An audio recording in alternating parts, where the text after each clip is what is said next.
Assalamualaikum warahmatullahi wabarakatuh. Perkenalkan, nama saya Gusti Adam. Hari ini saya akan memulai presentasi tentang backpropagation. Ini nama kelompok saya terdiri dari ini yang bisa dilihat dari slide-nya. Yang pertama adalah arsitektur jaringan.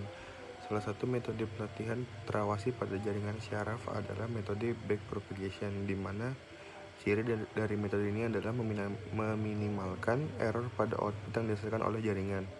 Dalam metode backpropagation biasanya digunakan jaringan multilayer. Sebagai contoh, pada gambar berikut diberikan jaringan dengan sebuah hidden layer.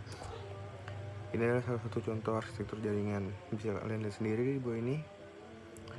Lalu lanjut, pada gambar tersebut unit input dilambangkan dengan X, hidden unit dilambangkan dengan Z, dan unit output dilambangkan dengan Y.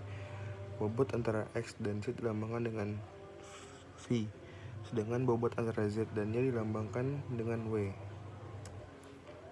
Algoritma metode backpropagation. Pada intinya, pelatihan dengan metode backpropagation terdiri dari 3 langkah, yaitu data dimasukkan ke input jaringan, feed forward. Yang kedua, perhitungan dalam propagasi balik dari error yang bersangkutan. Yang ketiga, pembaruan atau adjustment bobot dan bias.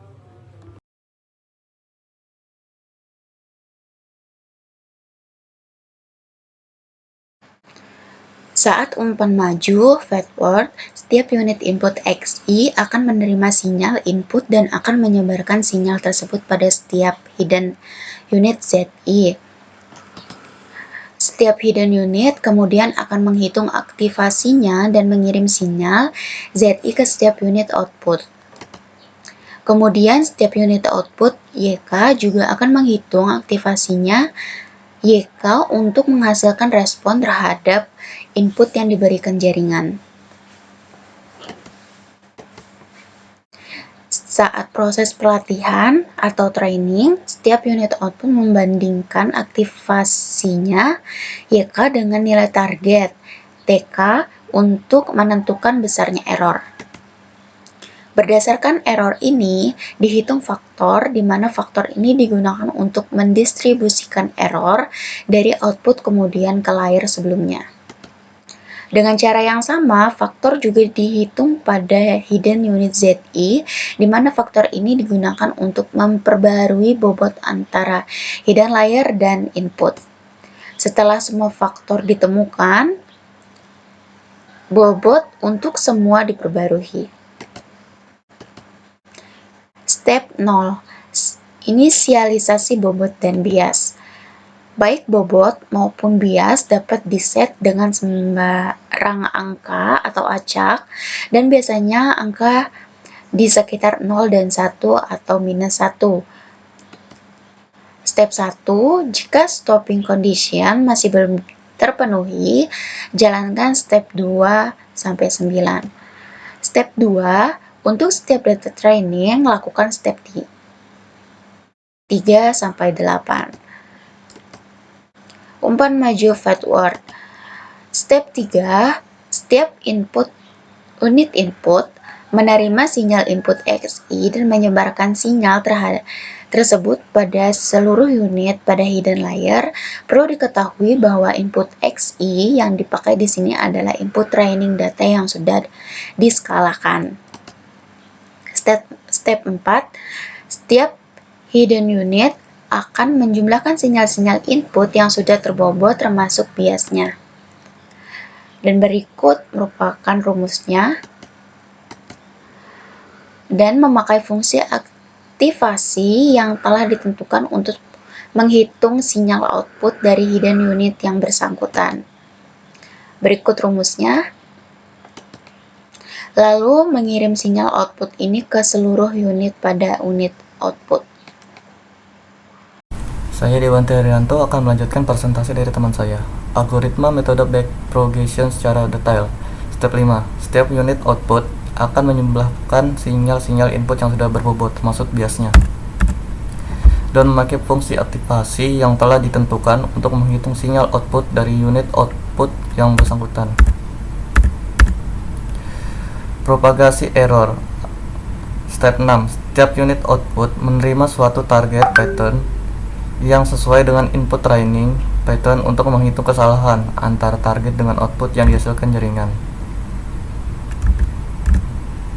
Faktor ini digunakan untuk menghitung koreksi error yang nantinya akan dipakai untuk memperbarui, di mana selain itu juga dihitung koreksi bias yang nantinya akan dipakai untuk memperbarui, di mana faktor ini kemudian dikirimkan ke layar yang berada pada step 7. Step 7. Setiap hidden unit menjumlah input delta yang dikirim dari layar step 6 yang sudah berbobot.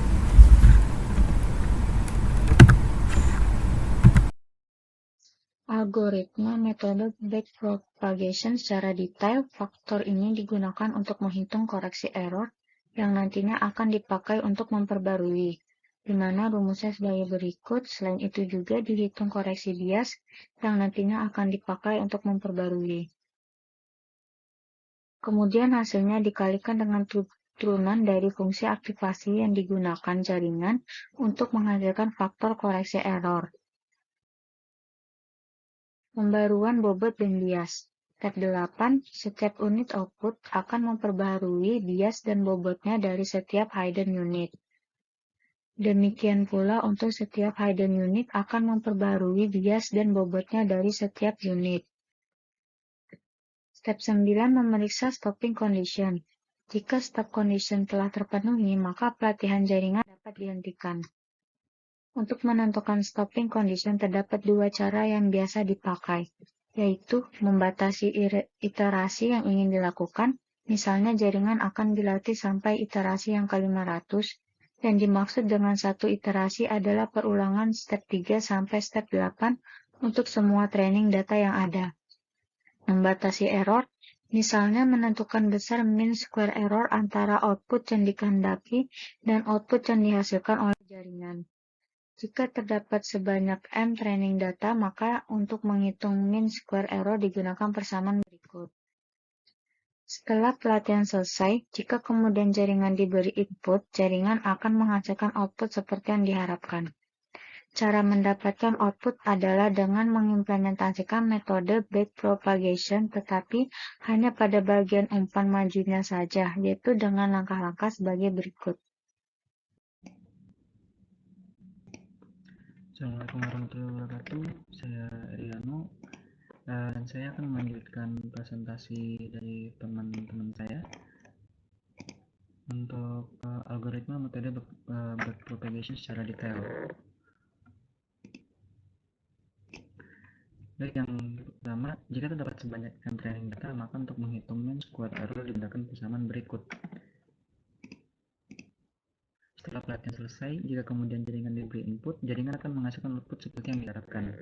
Cara mendapatkan output adalah dengan mengimplementasikan metode backpropagation, tetapi hanya pada bagian umpan maju saja, yaitu dengan langkah-langkah sebagai berikut. Step 0. Inisialisasi bobot sesuai dengan bobot yang telah dihasilkan pada proses pelatihan di atas. Step 1. Untuk setiap input, lakukan step 2-4. Step 2. Untuk setiap input, skalakan bilangan dalam range fungsi aktivasi seperti yang dilakukan pada proses pelatihan di atas. Step 3. Seperti ini. Step 4. Kemudian, variabel YK adalah output yang masih dalam skala range fungsi aktivasi. Untuk mendapatkan output yang sesungguhnya, YK harus dikembalikan seperti semula. Contoh aplikasi berikut ini adalah contoh cara pelatihan jaringan secara tiruan sederhana menggunakan metode backpropagation. Misalkan, jaringan terdiri dari 2 unit, satu hidden unit dengan satu hidden layer dan satu unit output. Jaringan akan dilatih untuk memecahkan fungsi XOR. Fungsi aktivasi yang digunakan adalah sigmoid, binary, dan learning rate. Baik, seperti itu presentasi dari kelompok kami. Terima kasih dan mohon maaf jika ada salah kata. Assalamualaikum warahmatullahi wabarakatuh.